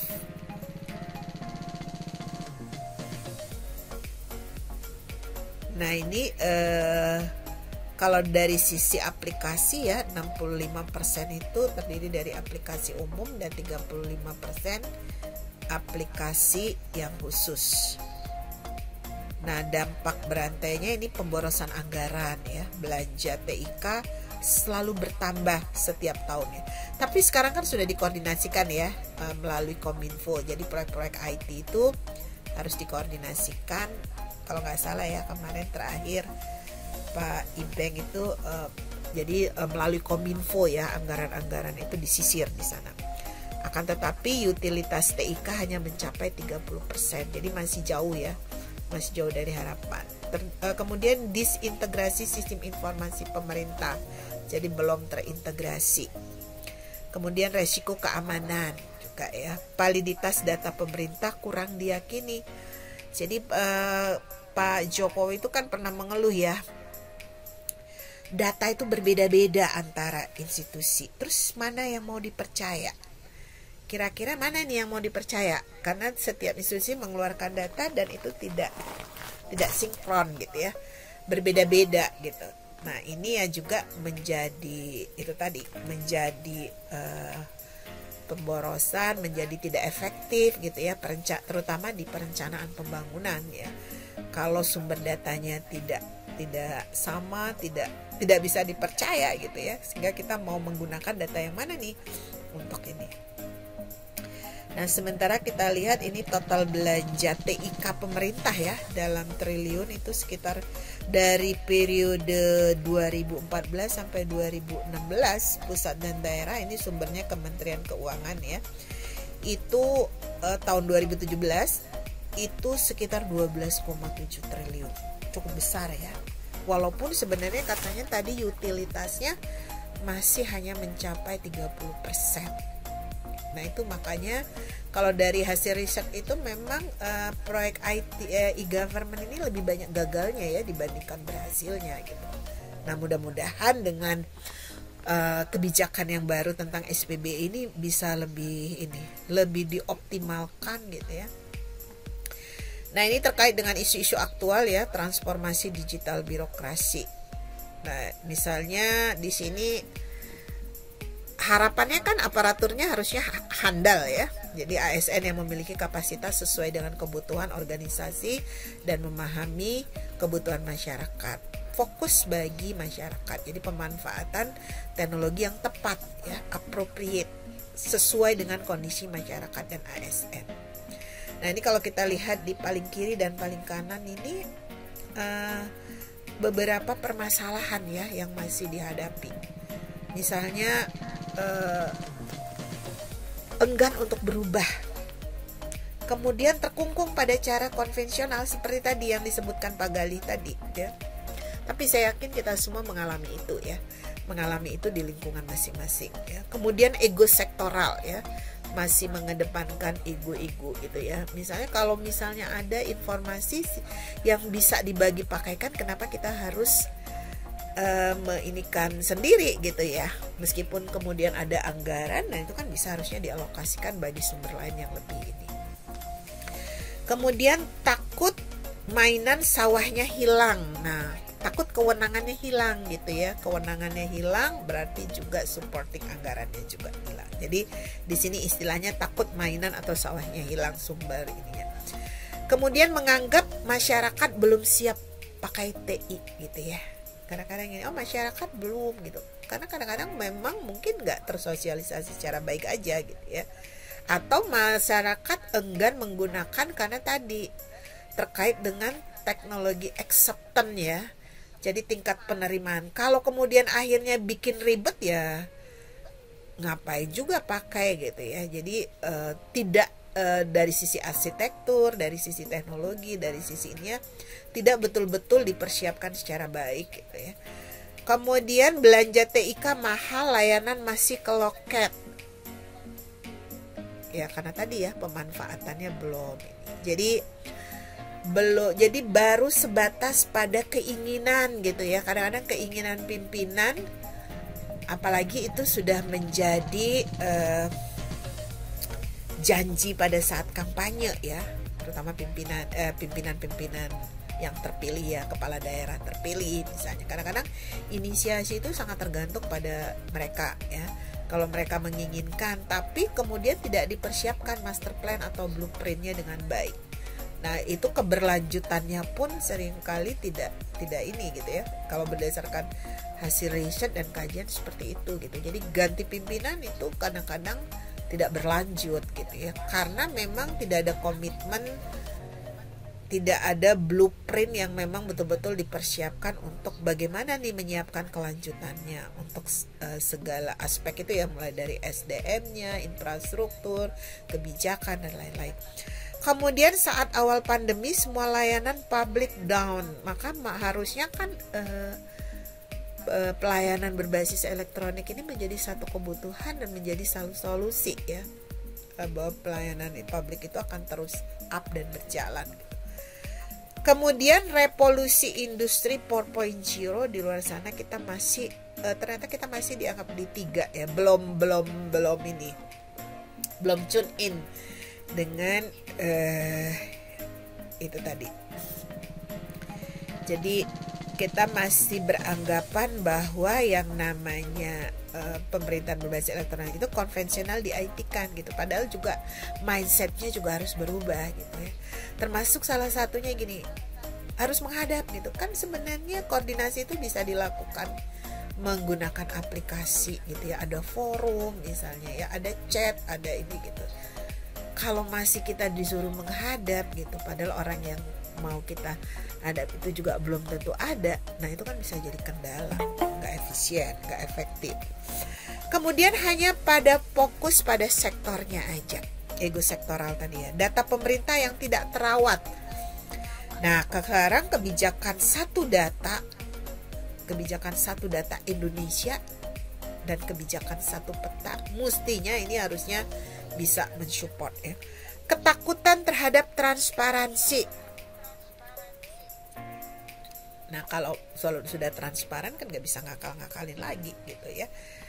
Nah itu jadi terkait dengan pola pikir, kemudian kolaborasi, rantai nilai digital, agility ya, kelincahan, kecerdasan, kemudian data driven modal bisnis ya. Ini sebenarnya menjadi kunci ya untuk transformasi digital birokrasi. Jadi yang terkait dengan people, teknologi, dan proses. Nah itu kalau kemudian lebih di breakdown lagi, ya kalau people itu terkait dengan pola pikir, kolaborasinya gitu ya. Kemudian kalau model teknologi terkait dengan model bisnis dan agility, kelincahan ya. Makanya agile government gitu ya, agile governance. Kemampuan birokrasi untuk menyesuaikan dengan teknologi yang berkembang. Kemudian kemampuan birokrasi untuk mengembangkan model layanan birokrasi dalam beragam kebutuhan pemerintah dan masyarakat. Nah, itu terkait dengan model bisnis. Jadi termasuk proses-proses bisnis itu kan harus banyak yang disederhanakan ya. Disederhanakan, kemudian bagaimana juga berjejaring gitu ya, dibagi pakaikan gitu, jadi lebih simpel gitu ya, lebih mudah ya. Terutama kalau kita lihat seperti layanan-layanan di administrasi kependudukan misalnya, yang dia memang sudah terintegrasi ya secara nasional ya, melalui sistem informasi administrasi kependudukan. Jadi sekarang sudah banyak kan layanan 4-in-1 gitu ya, 5-in-1 atau 6-in-1. Jadi kalau misalnya kita mengurus apa ya, akte kelahiran misalnya, ya cukup satu gitu ya memproses untuk akte kelahiran, tapi ada beberapa dokumen yang secara terotomatisasi itu berubah. Misalnya karena ada mengurus akte kelahiran gitu ya, maka kemudian akte kartu keluarga juga ikut berubah karena ada tambahan ini baru gitu ya. Kemudian apalagi yang ikut berubah? Kalau kita mengurus akte kelahiran, kira-kira apa aja yang dokumen yang akan berubah itu apa aja? Ada berapa dapat dokumen harusnya? Kalau kita menginikan akte kelahiran aja misalnya. Sekarang kan ada surat kenal lahir ya, surat kenal lahir, kartu identitas anak ya, KIA. Anak juga selain dapat akte, dia juga dapat KIA ya. Iya Bu, benar. Kemudian ada yang berubah juga kan? Kartu keluarga juga ikut berubah. Keluarga. Ya, kartu keluarga karena ada tambahan anggota baru di dalam keluarga, kan? Termasuk juga mengurus akte perkawinan misalnya ya. Kalau akte perkawinan itu misalnya ada yang keluar dari ini, kemudian yang ditinggal dari keluarga laki-laki, dari keluarga perempuan, kartu keluarganya juga ikut berubah gitu ya. Nah itu kan harusnya sudah terotomatisasi ya. Jadi kita mengurus satu tapi kita dapat 5 dokumen sekaligus gitu ya, atau kita mengurus satu kita dapat 3 dokumen sekaligus gitu. Jadi sudah otomatis, nggak nanti ngurus ini lagi. Nah itu kan nggak efisien ya, padahal sistem informasinya itu kan satu, jadi itu sudah otomatis berubah. Jadi kalau bisa dipermudah, kenapa harus dipersulit misalnya ya? Jadi konsepnya jangan mempersulit apa yang sebenarnya bisa dipermudah. Nah kemudian ini kalau tadi inisiasi IGA pertama kali itu berdasarkan Impres nomor 3 tahun 2003 ya. Nah itu pada saat masa kepemimpinan Ibu Megawati. Kemudian ini Perpres nomor 95 tahun 2018 tentang SPBE. Jadi platform kebijakan sistem pemerintahan berbasis elektronik untuk keterpaduan pembangunan SPBE di instansi pusat dan juga pemerintah daerah. Jadi SPBE itu penyelenggaraan pemerintahan yang memanfaatkan teknologi informasi dan komunikasi. Jadi meskipun di mata kuliah kita tidak ada informasi, tapi sebenarnya itu teknologinya terkait informasi dan komunikasi ya, untuk memberikan layanan kepada pengguna SPBE. Jadi sistem pemerintahan berbasis elektronik itu. Jadi bagaimana penyelenggaraan pemerintahan yang memanfaatkan teknologi informasi dan komunikasi. Tujuannya mewujudkan meningkatkan efisiensi dan keterpaduan penyelenggaraan SPBE. Nah, ketika dia sudah efisiensi, sudah terpadu gitu ya, maka akan bisa diwujudkan tata kelola pemerintahan yang bersih, efektif, transparan dan akuntabel. Nah, harapannya seperti itu ya. Mudah-mudahan sih bisa dicapai kalau memang dilaksanakan dengan sungguh-sungguh tadi ya. Nah ini layanan SPBE ini terkait dengan relasional pada e-government ya, government to citizen, government to business, government. Nah sekarang ada sebenarnya government to atau government for. Kadang-kadang kan ada yang menyingkatnya J4B gitu ya, government for gitu ya, government for business, government for citizen, government makanya government to atau government for. Nah ini layanan pemerintah berbasis elektronik itu kan ada relasionalnya ya. Jadi government to citizen, jadi pemerintah kepada warga negara atau masyarakat, kemudian ke pelaku bisnis, makanya easy doing business gitu ya. Nah ini kalau kita lihat pada ranking, ini kan kita masih belum masih dianggap tidak, ini ada kaitannya nanti dengan competitiveness ya, competitiveness global. Jadi daya saing global kita itu diharapkannya kan lebih baik ya. kalau misalnya perizinannya, nah itu bisa lebih baik dilakukan dengan menerapkan IGAP. Jadi government for business, misalnya pelaku usaha. Kemudian government to employee. Nah, untuk pelayanan di lingkungan pemerintah itu sendiri. Misalnya terkait dengan Simpek ya, Simpek, kemudian tadi payroll seperti yang disebutkan Pak Gali. Kalau misalnya penggajiannya misalnya dengan sistem payroll, dengan bank, dengan ini, kemudian pensiun atau asuransi atau kesehatan dan segala macamnya ya, sudah semuanya dilayani secara elektronik gitu ya. Itu kan ada misalnya di kepegawaian itu ada mobile Simpek misalnya ya, ada mengenai kinerja itu kaitannya juga dengan tunjangan dan lain-lain. Nah, kemudian layanan kepada penduduk itu layanan pendidikan, layanan kependudukan gitu ya, KTP atau terkait dengan layanan pendaftaran penduduk maupun pencatatan sipil misalnya. Kemudian layanan pengaduan, layanan kesehatan, BPJS dan lain-lain, pendidikan gitu ya. Kartu sakti, kartu apa gitu kan banyak sekarang. Nah, kemudian layanan government to government.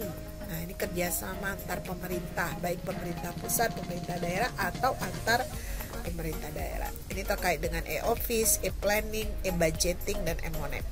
Nah, ini semua. Kemudian layanan ke pelaku usaha ya, terkait dengan perizinan dan juga e-procurement. Nah, ini kan sudah harusnya one stop services dan no stop services ya. Jadi pelayanannya terpadu satu pintu dan sudah tidak ada lagi ada jam-jam pelayanan ya, no stop. Jadi kita bisa menggunakan aplikasi. Nah, ini kerangka peraturan presiden yang terkait dengan manajemen SPBE ya, mulai dari tata kelola, manajemen SPBE, penyelenggaraan SPBE, kemudian percepatan penerapan SPBE. Jadi mulai dari rencana induk ya atau master plan-nya dan arsitektur dari SPBE itu terkait dengan rencana anggaran, kemudian proses bisnis, data dan informasi, infrastruktur, aplikasi, keamanan. Nah, ini tadi menyangkut keamanan tadi, mungkin tadi ada kekhawatiran ya. Ini gimana keamanannya kalau kita menggunakan ini ya, karena datanya bagaimana kalau terjadi kebocoran misalnya, kemudian kalau datanya dicuri. Nah, itu kan harus dipikirkan juga terkait dengan security ya, keamanan. Kemudian layanan atau services. Nah, kemudian maka itu kemudian juga harus diinikan dengan audit TIK gitu. Nah, ini biasanya kelembagaan yang ini misalnya ada lembaga sandi negara, ada BPPT misalnya ya. Kemudian manajemen resiko, manajemen keamanan informasi, manajemen data, manajemen aset, manajemen layanan, manajemen pengetahuan, knowledge management atau manajemen perubahan, manajemen SDM. Nah, ini semua kerangka ini harus dilakukan secara terintegrasi. Nah, terkait dengan tata kelola, kerangka kerja yang memastikan terlaksananya pengaturan, pengarahan, pengendalian dalam penerapan SPBE secara terpadu. Nah, kemudian kalau kaitannya dengan percepatan, nah ini kan terintegrasi ya, harus terintegrasi tadi. Nah, ini termasuk tadi pengaturan kewenangan. Ini juga nggak mudah ya, membagi kewenangan, karena kan kemudian kan nanti kaitannya juga dengan anggaran. Kemudian biasanya juga terkait dengan berbagi pakai ya, budaya berbagi pakai tadi, sharing. Nah, jadi integrasi perencanaan, penganggaran, pengadaan, kemudian integrasi data kepegawaian. Nah, seringkali kan ada tuduhan-tuduhan kenapa ini datanya bisa jadi bocor gitu ya, kemudian datanya bisa dimanfaatkan untuk hal-hal yang membuat ketidaknyamanan buat kita gitu ya. Nah, ini adalah unsur-unsur dari SPBE yang melibatkan banyak kementerian tentunya ya, mulai dari penyelenggaraan pemerintahan, teknologi informasi dan komunikasi, dan sampai dengan layanan. Kemudian aspek SPBE terutama di sumber daya manusia, di tata kelola teknologi 4.0 auditnya. Nah ini audit ini harus selalu dilakukan ya. Nah ini harus ada juga dipersiapkan auditor-auditor gitu ya. Kemudian sumber daya manusia baik itu di sisi provider maupun juga untuk pendampingan pada user. Kemudian teknologinya, gimana teknologi yang tadi teknologinya kan tadi ada anggaran IT yang cukup mahal, mungkin nggak digunakan misalnya open source gitu ya, aplikasi-aplikasi yang bisa dikembangkan secara community gitu ya. Nah ini keamanan informasi, aplikasi, platform, jaringan komputer, pusat data, data dan analisa. Nah ini semuanya menjadi bagian atau aspek-aspek dari SPBE yang perlu mendapat perhatian gitu ya. Keterpaduan, kemudian bagaimana menterpadukan antar unsur SPBE, karena tadi kan harus terintegrasi ya. Terintegrasi ini kata-kata yang mudah diucapkan tapi sebenarnya pada prinsipnya di penerapannya nggak terlalu mudah gitu ya, sulit. Karena ini terkait tadi masalah kewenangan ya, kewenangan, bagaimana mengatur kewenangannya gitu ya, kemudian apa saja yang bisa dibagi pakaikan dan lain-lain. Ini terkait dengan sistem pemerintahan berbasis elektronik SPBE yang diinisiasi oleh BPPT. Sistem pemerintahan berbasis elektronik (SPBE) adalah penyelenggaraan pemerintahan yang memanfaatkan teknologi informasi dan komunikasi untuk mewujudkan tata kelola pemerintahan yang bersih, efektif, transparan, dan akuntabel, serta pelayanan publik yang berkualitas dan terpercaya. Sebagai anggota tim koordinasi nasional SPBE, Kepala Badan Pengkajian dan Penerapan Teknologi bertanggung jawab atas audit BPPT ya, yang infrastruktur dan mengurusi audit aplikasi standar tata SPBE cara serta pelaksanaan manajemen pengetahuan dan alih teknologi TIK. SPBE. Selain itu, sesuai rencana induk SPBE, BPPT bertanggung jawab dalam melaksanakan kajian cloud services untuk teknologi bagi pakai dan kajian artificial intelligence dalam rangka pengambilan keputusan cepat dan akurat. Untuk penyelenggaraan audit TIK SPBE, BPPT telah menyusun standar dan tata cara audit aplikasi dan audit infrastruktur SPBE yang akan ditetapkan melalui peraturan BPPT. Sebagai persiapan, BPPT telah melakukan pengembangan audit tools untuk pelaksanaan audit SPBE secara terintegrasi dan juga melakukan pengembangan kompetensi SDM auditor serta pengembangan kapasitas sebagai lembaga audit TIK pemerintah untuk mendukung pelaksanaan audit aplikasi umum dan audit infrastruktur nasional setiap tahunnya. BPPT juga telah menyusun pedoman manajemen pengetahuan SPBE yang akan ditetapkan melalui peraturan BPPT dan melakukan berbagai persiapan untuk melaksanakan koordinasi dan memberikan konsultasi teknis bagi pemerintah pusat dan daerah. BPPT telah melakukan kajian dan pengembangan aplikasi bagi pakai simpan sebagai model platform pengelolaan manajemen pengetahuan SPBE yang dapat dimanfaatkan oleh berbagai instansi pemerintah. Kajian teknologi cloud service dilakukan untuk memilih teknologi yang tepat guna dan tepat sasaran dalam pemberian layanan yang dapat dibagi-pakaikan kepada para pengguna SPBE. Sesuai penugasan tersebut, BPPT mempersiapkan rekomendasi teknologi cloud services dan mengkaji komponen-komponen teknologi yang diperlukan dan harus tersedia dalam layanan berbagi pakai di SPBE. BPPT juga sedang mempersiapkan aplikasi layanan Single Sign-On Cloud SPBE berfungsi untuk memfasilitasi layanan autentikasi pengguna yang nantinya dapat diintegrasikan dengan berbagai aplikasi cloud SPBE melalui satu servis nasional. Penggunaan layanan autentikasi ini merupakan salah satu contoh layanan berbagi pakai yang dapat dimanfaatkan melalui cloud SPBE. Sistem pengenalan wajah untuk identifikasi personal dikembangkan dengan fitur utama berupa perekaman dan verifikasi. Perekaman digunakan untuk melakukan pendaftaran identitas baru ke dalam sistem biometrik, sedangkan verifikasi untuk mengkonfirmasi kebenaran identitas seseorang. Orchestration berfungsi untuk pengatur alur proses di dalam sistem. Setiap proses dijalankan sesuai antrian sebelum diolah oleh komponen biometrik pengenalan wajah. Proses pengenalan wajah dimulai dari akuisisi citra, kemudian masuk ke modul pendeteksi wajah. Setelah wajah berhasil terdeteksi, selanjutnya dilakukan ekstraksi fitur dan pemadanan, yakni proses membandingkan template dari basis data dengan input akuisisi citra. Selanjutnya, hasil yang didapat adalah berupa keputusan mengenai kecocokan identitas suatu individu. Platform chatbot pemerintahan dibangun untuk membantu instansi pemerintah dalam mengembangkan chatbot sesuai kebutuhan setiap instansi dalam memberikan pelayanan yang prima kepada masyarakat. Platform chatbot pemerintahan yang dikembangkan ini dilengkapi dengan Natural Language Understanding bahasa Indonesia dan dibangun berbasis platform rasa open source. Proses pengembangan platform chatbot pemerintahan secara keseluruhan meliputi perancangan sumber data yang dibutuhkan seperti actions, entities, domains, slots, stories, components, pelatihan atau pembuatan model, penempatan sistem atau deployment, pembuatan model pelayanan dari platform chatbot pemerintahan, serta pengembangan GUI dari platform chatbot pemerintahan.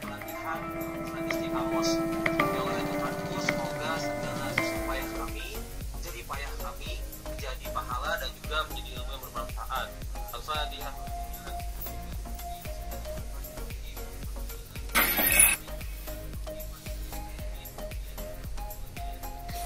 Baik Bapak Ibu, sampai di sini ada komen, tanggapan atau mungkin masukan-masukan ya, atau komentar-komentar, terutama terkait dengan apa yang sudah dilaksanakan di institusi masing-masing.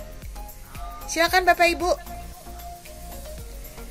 Nah ini tim koordinasi ya, salah satu tadi ini yang apa yang sudah dikerjakan oleh BPPT. Nah kemudian bagaimana dengan Kementerian Dalam Negeri, Kementerian Keuangan, Kementerian Kominfo, kemudian Bappenas dan juga Menpan RB ya, terutama kan terkait dengan kebijakan. Dia sebagai ketua Menpan RB ini kan ketua tim koordinasi SPBE nasional. Mungkin Pak Najmudin bisa kasih pencerahan terkait ini Bapak. Iya Bu, beliau lagi di jalan tadi Bu, tadi dia sampaikan. Gitu ya. Lagi nyetir Bu. Oh gitu. Rupanya lagi traveling. Lagi traveling kemana? Perjalanan kemana? Enggak sih Bu, nggak traveling sih Bu, cuma beliau lagi di jalan aja Bu. Lagi on the way ya. Lagi on the way. Bu. Oke, pantesan kok membisu Pak Najmudin. Lagi nyetir bawa mobil, takut ini Bu. Ya, takut takut mengganggu konsentrasi lah ya. Oke, ini terkait dengan kemudian manajemen SPBE ya. Ini serangkaian proses untuk mencapai penerapan SPBE yang efektif, efisien dan berkesinambungan serta layanan SPBE yang berkualitas.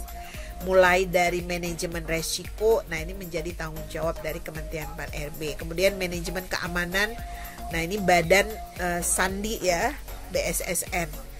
Badan Sandi. BSSN itu singkatan apa ya? Pokoknya persandian lah ya. Sandi negara gitu kan. Kemudian manajemen data. Nah, manajemen data ini terkait dengan Kementerian Pembangunan ya. Dan Bappenas. Misalnya harus satu data Indonesia gitu kan. Kemudian manajemen aset TIK Kementerian Kominfo. Makanya proyek-proyek yang ini tuh harus melalui ini dengan mereka juga gitu ya. Nah, manajemen SDM SPBE ini Kementerian Pan RB. Kemudian manajemen pengetahuan itu BPPT, manajemen layanan Kementerian Kominfo, dan manajemen perubahan ini Pan RB. Jadi Pan RB ini punya ini yang cukup ini ya, banyak aspek yang harus mereka tangani terkait dengan keberhasilan dari penerapan SPBE.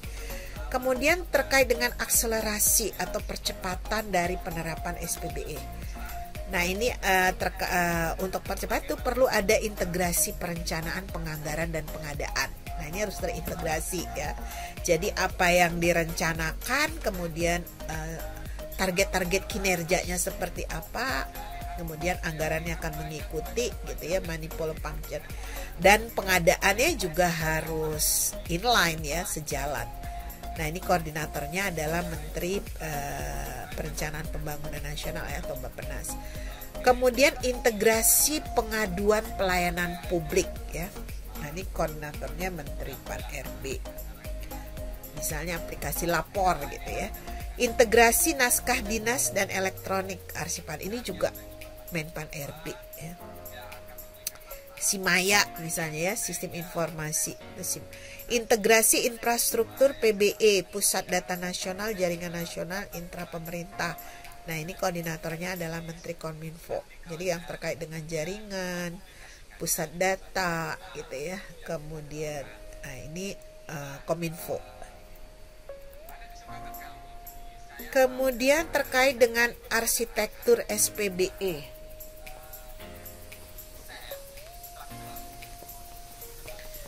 Panduan integrasi proses bisnis, data dan informasi, infrastruktur SPBE, aplikasi keamanan dan layanan SPBE. Ini disusun untuk jangka waktu 5 tahun ya. Jadi untuk arsitekturnya baik secara nasional, instansi pusat maupun di pemerintah daerah. Nah, arsitektur SPBE ini meliputi arsitektur bisnisnya ya, SOP-nya itu gimana. Kemudian arsitektur datanya juga, apakah nanti centralized atau decentralized gitu ya. Kemudian arsitektur layanan, arsitektur infrastruktur, arsitektur aplikasi, dan arsitektur keamanan. Nah ini semua panduan integrasinya ya, integrasi dari seluruh layanan ini perlu ini pada arsitekturnya. Kemudian ini terkait dengan peta rencana ya, peta rencana SPBE dan program kegiatan dilaksanakan untuk jangka waktu 5 tahun. Ada peta rencana SPBE nasional. Nah, ini berdasarkan arsitektur SPBE nasional dan RPJMN disusun oleh Kementerian Pan-RB. Kemudian peta rencana SPBE instansi pusat dan juga ada peta rencana SPBE pemerintah daerah. Tapi semuanya ini juga harus sinkron ya secara ini. Kemudian terkait dengan proses bisnis. Nah, proses bisnis instansi pusat, pemerintah daerah. Ini proses bisnis kan sebagai pedoman ya untuk penggunaan data, aplikasi, keamanan dan layanan yang terintegrasi. Nah, ini sudah diatur ya oleh Pan-RB melalui pedoman Permen Pan-RB 19 tahun 2018. Nanti silakan di-download dan dipelajari seperti apa. Kemudian layanan SPBE ini layanan administrasi pemerintahan berbasis elektronik. Nah ini terutama diutamakan menggunakan aplikasi umum tadi ya, yang bisa juga digunakan oleh banyak ini ya. Kemudian perencanaan penganggaran keuangan dan seterusnya sesuai dengan kebutuhan internal birokrasi pemerintahan.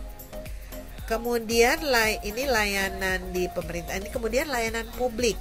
Nah, layanan publik yang berbasis elektronik juga diutamakan menggunakan aplikasi umum ya.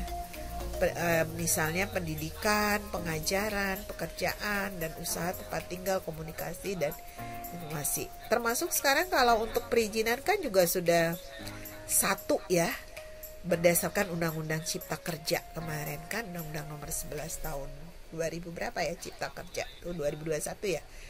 Nah itu juga pelayanan itu sudah terintegrasi menggunakan one stop service dan sudah disederhanakan juga ya. Untuk perizinan itu kan cukup satu ya, dengan nomor induk berusaha misalnya ya, NIB gitu. Nah itu juga penyederhanaan, gimana caranya cepat. Nah itu terkait juga dengan easy doing business ya. Nah ini kemudian manajemen resiko. Nah tadi kan kekhawatiran yang banyak mungkin ditakutkan gitu. Nah ini kemudian manajemen resikonya. Ini tujuannya untuk keberlangsungan layanan SPBE, kemudian meminimalkan dampak resiko. Nah sebagai referensinya itu ada standar nasional Indonesia atau ISO 31000 tentang seri manajemen resiko. Nah, kemudian itu nah untuk auditnya ya, untuk audit TIK terutama ya, terkait nanti dengan tingkat kematangannya juga, itu biasanya digunakan COVID ya, COVID 5 Polris, peraturan terkait penerapan manajemen resiko. Kemudian pedoman itu menggunakan peraturan Menteri Pan-RB tentang pedoman manajemen resiko SPBE. Kemudian yang tak kalah pentingnya juga adalah manajemen SDM SPBE. Jadi tujuannya itu menjamin keberlangsungan dan peningkatan mutu layanan SPBE, kemudian ketersediaan kompetensi SPBE. Nah, ini sering jadi salah satu yang dia sudah benar-benar standar, nggak boleh ditarik sana sini, dan bahkan sudah di SK-kan secara nasional itu yang terkait dengan layanan kependudukan ya. Nah, itu biasanya sudah ini kan melalui pusat, misalnya di Adminduk, di Jen Adminduk. Jadi nggak misalnya kalau yang dia jadi operator, administrator itu ditarik sana sini lagi gitu ya, karena sudah distandarkan dan dia harus, nah itu sudah di SK-kan langsung dari ini. Kemudian nih referensi Permen Pan-RB 38 tentang standar kompetensi jabatan ASN, itu sudah cukup kaya ya, sudah cukup banyak apa saja jabatan-jabatan, terutama jabatan-jabatan yang terkait ya dengan ini. Kemudian pedoman, ini peraturan Menteri Pan-RB tentang pedoman kompetensi SDM SPBE. Jadi perangkat-perangkatnya sudah cukup ini ya sebenarnya. Ini terkait dengan manajemen perubahan juga gitu. Pedoman pelaksanaan dari SPBE. Nah, ini ada prinsip-prinsip ya dari pelaksanaan SPBE dari sisi keamanan. Nah, terutama ini interoperabilitas. Karena masing-masing kan sudah menginisiasi. Tadi banyak silo-silo informasi yang bertebaran sehingga menyebabkan pemborosan. Nah, ini kalau mau diintegrasikan teknologi ya untuk interoperabilitas gitu ya, koordinasi. Nah, di sini interoperabilitas ini kan koordinasi dan kolaborasi antara proses bisnis dan antar sistem elektronik dalam rangka pertukaran data. Misalnya kayak antara SIAK dengan kalau misalnya data SIAK akan dimanfaatkan untuk sistem informasi pendaftaran pemilih misalnya ya, SIDALI. Nah, ini gimana interoperability-nya?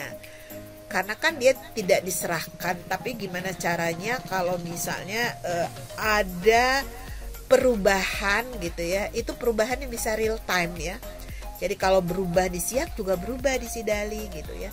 Nah, itu yang mungkin interoperabilitasnya ya, itu yang masih menjadi PR gitu ya.